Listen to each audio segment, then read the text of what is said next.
J'ai travaillé à côté pendant mes études, pendant pas longtemps, parce que j'ai réussi à trouver un stage qui payait le minimum à l'époque, mais ces minimums, en habitant un peu plus éloigné de la ville et réduisant ma consommation, m'a permis quand même de vivre de subventions du stage.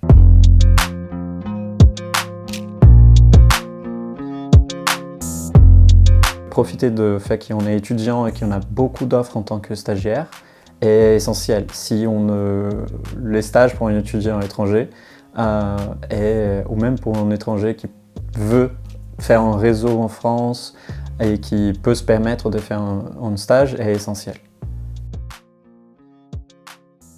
Ce qui est intéressant en France, c'est que le gouvernement et même le Pôle emploi a une liste d'offres de travail ou de secteurs qui sont en pénurie de travailleurs. Donc là-dessus, en tant qu'étudiant étranger, on peut envoyer des candidatures et avoir pas mal de soutien pour faire la transformation entre statut étudiant et statut de travail. L'entreprise qui va vous embaucher va choisir d'expliquer pourquoi votre profil est unique, qu'ils ont besoin et pourquoi ils n'ont pas trouvé quelque chose dans le marché du travail des Français qui correspond aux besoins qu'ils ont et pourquoi votre profil en particulier est l'unique et le seul qui peut répondre à leurs demandes.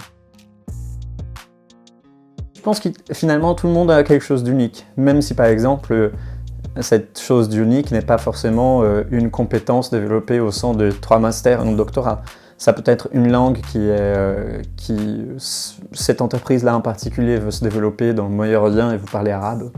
Voilà, super. C'était le cas de plusieurs de mes collègues, par exemple. Et aussi, il y a des autres types de compétences, c'est-à-dire si pendant votre stage, vous avez pu démontrer, ou une expérience en CDD, peu importe, vous avez pu montrer que vous savez vendre comme personne dans un magasin et que votre capacité d'accueil pour des clients est exceptionnelle. Tout ça, ça peut rentrer dans la lettre que l'entreprise va envoyer aux institutions qui vont valider ou pas le visa.